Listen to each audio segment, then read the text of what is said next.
जय हिंद दोस्तों, स्वागत है आपका हमारी आज की वीडियो में। तो टॉपिक का नाम है वैद्युत द्विध्रुव के कारण विभव। वैद्युत द्विध्रुव के कारण विभव। इसके दो पार्ट थे। पहला अच्छी स्थिति में, पहला क्या था? अच्छी स्थिति में। दूसरा था निरक्षी स्थिति में। किस स्थिति में? निरक्षी स्थिति। पहला था आपका अच्छी स्थिति में, दूसरा था क्या? निरक्षी स्थिति में।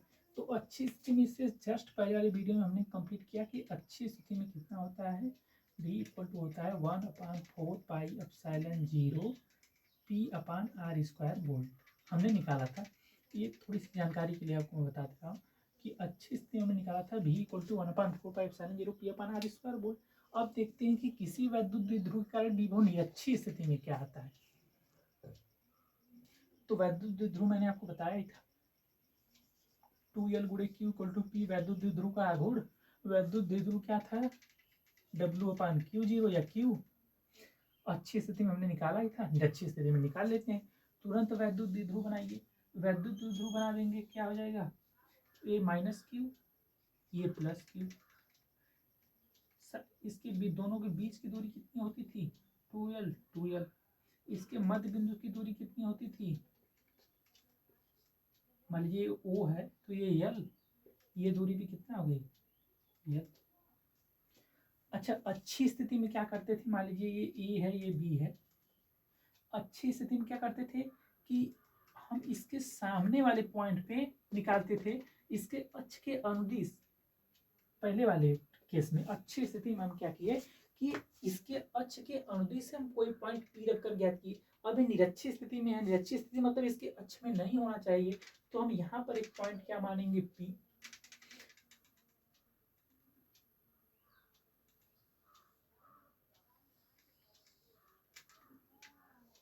यहाँ पर हम क्या पॉइंट मानेंगे? एक P,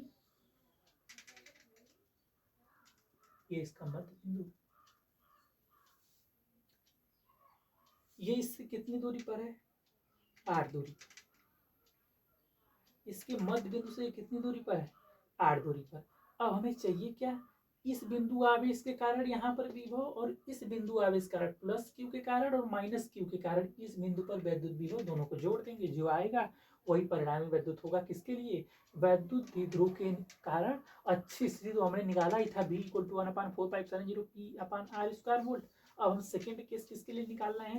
निरक्षी के लिए। तो देखते हैं क्या आता है। लिखेंगे क्या कि माना, ये थ्योरी आपको लिखनी ही होगी, हर हाल में लिखनी होगी कि माना AB एक वैद्युत द्विध्रुव है। AB एक वैद्युत द्विध्रुव है जो K परावैद्युतांक, बाद में भले हम निर्वाती अवयव के लिए A मान लें, जो K परावैद्युतांक के माध्यम में रखा गया है, जो K परावैद्युतांक के माध्यम में रखा गया है, इसके मध्य बिंदु, इसका मध्य बिंदु क्या है? O है। इसके मध्य बिंदु O से, इसके मध्य बिंदु O से R दूरी पर एक बिंदु P है, एक बिंदु P है जहां वैद्युत विभव ज्ञात करना है, जहां वैद्युत विभव ज्ञात करना है। तो आप इस तरह थ्योरी लिखेंगे, उसके बाद ही इसका डेरिवेशन करेंगे। इस तरह थ्योरी आपने लिख दिया। अब लिख दीजिए माइनस क्यू आवेश के कारण वैद्युत विभव। आप बताइए माइनस क्यू के कारण वैद्युत विभव V1 इक्वल टू क्या हो जाएगा? किसी भी बिंदु आवेश के कारण 1/4 pi epsilon 0 Q minus Q के कारण। पहले प्लस क्यू का निकाल लेते हैं, दोनों बात एक ही है। प्लस क्यू का निकालेंगे तो प्लस क्यू आएगा, माइनस क्यू का निकालेंगे माइनस में आएगा, अपान AP। AP क्या है अब बताइए? समीकरण नंबर फर्स्ट। दूसरा निकालेंगे माइनस क्यू के कारण, V2 equal to 1/4 pi epsilon 0 K minus q upon BP। समीकरण नंबर सेकेंड। प्लस क्यू के कारण, देखिए प्लस क्यू के कारण किसी बिंदु पर वैद्युत विभव ज्ञात करने के लिए क्या फार्मूला होता है, V इक्वल टू 1/4πε0 क्यू आवेश अपान R उस बिंदु से आवेश की दूरी। तो दूरी यहाँ से क्या है, बीपी है, तो बीपी की जगह माइनस क्यू की जगह बीपी हमने लिखा है, और माइनस प्लस क्यू के कारण हमने क्या लिखा है, एपी प्लस क्यू के कारण, जबकि दूरी है, अच्छा उल्टा लिखे हैं, इसको सुधार दीजिए। प्लस क्यू के कारण दूरी क्या है, बीपी है, चलिए बीपी लिख देते हैं। माइनस क्यू के कारण दूरी क्या है, एपी है, ठीक है, ये भी लिख देते हैं। अब हम क्या करेंगे, इन दोनों को जोड़ेंगे, V1 और V2 को। अब क्या करेंगे, V1 और V2 को जोड़ेंगे, तो यहां तक आप स्क्रीनशॉट ले लीजिए, ऊपर का मैं मिटा रहा हूं, ऊपर का माला मान लीजिए मैंने मिटा दिया है। अब मैं आगे की डेरिवेशन इस पर करता हूँ, इसको मिलाइएगा मत, ये नीचे का था, ठीक है, ये नीचे का।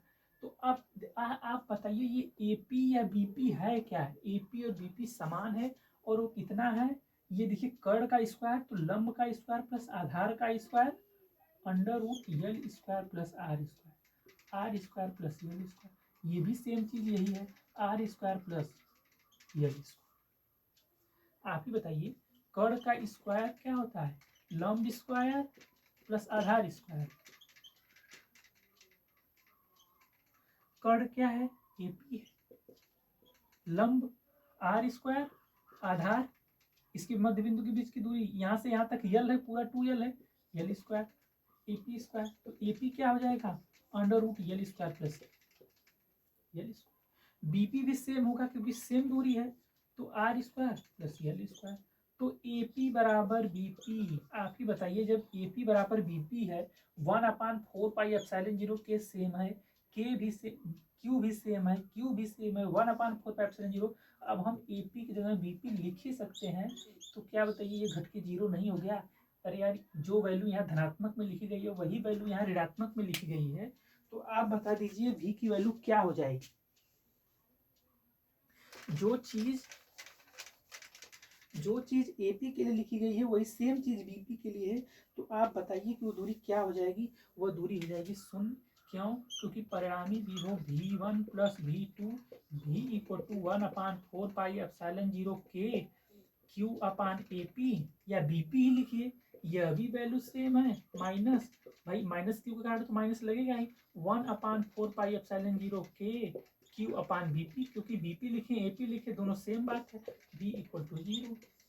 तो आप कह सकते हैं कि वैद्युत द्विध्रुव के कारण यदि हम वैद्युत विभव निकाल रहे हैं वो भी निरक्षीय रेखा पर, तो हमेशा शून्य होता है। अच्छी स्थिति मैंने आपको बताया था 1/4πε0 P upon R square volt, निरक्षीय स्थिति में शून्य होता है, यही आपको ज्ञात करके दिखाना था। तो आई होप कि आपको वीडियो की जो टॉपिक है आपको अच्छे से समझ आई होगी। बाकी चैनल को सब्सक्राइब कीजिए, लाइक कीजिए, धन्यवाद।